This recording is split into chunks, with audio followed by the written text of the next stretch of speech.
ഇനി തിരുവനന്തപുരത്തേക്ക് സലീം മാലിക് നമുക്കൊപ്പം ചേരുന്നു. Saleem, good morning. അവിടെ എവിടെയാണ്, മുട്ടത്തറയിലാണോ ടെസ്റ്റ് നടത്തുന്നത്? എന്തൊക്കെയാണ് വിവരങ്ങൾ?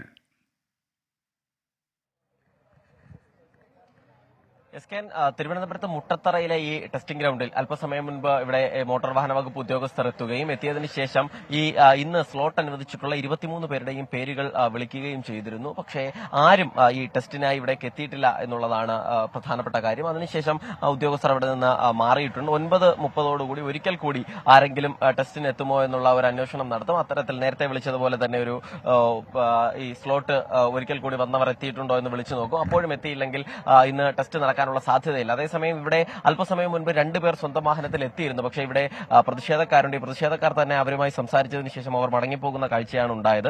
ഏതെങ്കിലും ആളുകൾ സ്വന്തം താല്പര്യത്തോടുകൂടി സ്വന്തം വാഹനത്തിൽ ഈ മുട്ടത്തറയിലെ ടെസ്റ്റിംഗ് ഗ്രൗണ്ടിലേക്ക് എത്തിയാൽ എല്ലാവിധ സുരക്ഷയും ഒരുക്കാൻ സജ്ജമായി പോലീസിന്റെ ഒരു വലിയ വിന്യാസം ഇവിടെയുണ്ട്. അത് രാവിലെ മുതൽ തന്നെയുണ്ട്. ആ നിലയിൽ പോലീസ് സംരക്ഷണയിൽ ടെസ്റ്റ് നടത്താമെന്നായിരുന്നു ഇന്ന് ഉദ്യോഗസ്ഥർ ധരിച്ചിരുന്നത്. പക്ഷെ ആരും ഇവിടേക്ക് എത്താത്തൊരു സാഹചര്യം ഉള്ളതുകൊണ്ട് തന്നെ അതിൽ നിന്ന് പിന്മാറേണ്ടി വരും. മുട്ടത്തറയെ സംബന്ധിച്ചിടത്തോളം സംസ്ഥാനത്താകെ 86 ഡ്രൈവിംഗ് ടെസ്റ്റ് കേന്ദ്രങ്ങൾ ഉള്ളതിൽ 9 കേന്ദ്രങ്ങൾ മാത്രമാണ് സർക്കാരിന്റേത്, അതല്ലെങ്കിൽ മോട്ടോർ വാഹന വകുപ്പിന്റെ നിയന്ത്രണത്തിലുള്ളത്. അതിലൊന്നാണ് മുട്ടത്തറ. അതുകൊണ്ട് സ്വാഭാവികമായും ഇന്ന് മുട്ടത്തറ ഗ്രൗണ്ടിൽ ടെസ്റ്റ് നടക്കും എന്നാണ് കരുതിയിരുന്നത്. ഏതെങ്കിലും 2-3 പേരെങ്കിലും ഇവിടേക്ക് ടെസ്റ്റിന് എത്തുമെന്നായിരുന്നു കരുതിയിരുന്നത്. അതുകൊണ്ട് തന്നെയാണ് ഇത്രയും വലിയൊരു പോലീസ് സന്നാഹം ഉൾപ്പെടെ ഇവിടെ ഒരുക്കുകയും ചെയ്തത്. പക്ഷേ വന്ന 2 പേരെ കൂടി ഇവർ ഈ പ്രതിഷേധക്കാർ മടക്കി അയച്ചിട്ടുണ്ട്. അതുകൊണ്ട് തന്നെ ഇനി ആ നിലയിലൊരു പ്രതിഷേധം ഭയന്നുകൊണ്ട് ഇനി ആരെങ്കിലും വരുമോ എന്നുള്ളത് ഉൾപ്പെടെ കാത്തിരുന്ന് കാണണം. 9:30 ഒരിക്കൽ കൂടി ഇവിടേക്ക് ഇവർ ഈ സ്ലോട്ടിലുള്ള പേരുകൾ വിളിക്കും എന്നുള്ളതാണ് മനസ്സിലാക്കുന്നത്. നിങ്ങൾ ഇപ്പൊ ഇന്നലെ വീണ്ടും ഈ ഗതാഗത വകുപ്പിന്റെ ഭാഗത്തു നിന്ന് കർശന നിർദ്ദേശം ഉണ്ടായിട്ടുണ്ട്.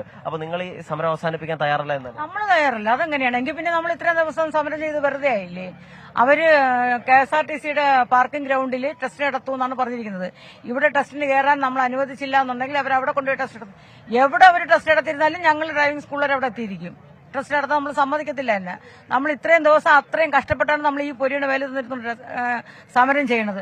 നമ്മൾ ആവശ്യമുള്ള കാര്യങ്ങൾ മാത്രമേ അംഗീകരിച്ചു തരാൻ പറഞ്ഞിട്ടുള്ളൂ. അല്ലാതെ ലോകത്തില്ലാത്ത കാര്യങ്ങൾ നമ്മൾ ആരും ആവശ്യപ്പെട്ടിട്ടില്ല. 15 വർഷം കഴിഞ്ഞാൽ വാഹനം ഓടിക്കാൻ പറ്റത്തില്ല എന്ന് പറഞ്ഞാൽ അതിന് നമുക്ക് അനുമതി തരണമെന്ന് പറഞ്ഞു. രണ്ടാമത് ഗ്രൗണ്ടുകൾ ഗവൺമെന്റ് തയ്യാറാക്കി തരണമെന്ന് പറഞ്ഞു. അത് പറ്റത്തില്ലെന്ന് പറഞ്ഞു. നമ്മൾ എടുക്കുമ്പോൾ ഒരു ഡേറ്റുകൾ പോലും നമ്മുടെ കുട്ടികൾക്ക് കിട്ടുന്നില്ല. RT ഓഫീസിനകത്ത് ഓഫീസേഴ്സ് ഇരുന്നും കൊണ്ട് കുട്ടികളെ വിളിച്ചിട്ട് ഡേറ്റ് എടുത്ത് ആ ഡേറ്റ് എടുത്തിട്ട് അവരെടുത്ത് നിന്ന് OTP വാങ്ങിച്ച് അവർ ഡേറ്റ് കൊടുത്ത് വിടുകയാണ് ഇവിടെ ടെസ്റ്റ് പുതുക്കാനായിട്ട്. ആ നിലയിലാണ് ഈ സമരക്കാരും വിട്ടുവീഴ്ചയ്ക്ക് തയ്യാറല്ല. അതുപോലെ തന്നെ ഗതാഗത വകുപ്പ് കൂടി ഈ നിലപാട് ഘടിപ്പിക്കുന്നതോടുകൂടി വരും ദിവസങ്ങളിലും ഈ ടെസ്റ്റിന്റെ ഭാവി എങ്ങനെയാകുമെന്നുള്ളത് നമ്മൾ കാത്തിരുന്ന് തന്നെ കാണണം. അതേസമയം ഈ ഗതാഗത വകുപ്പ് മന്ത്രി വിവരങ്ങൾ നൽകിയത്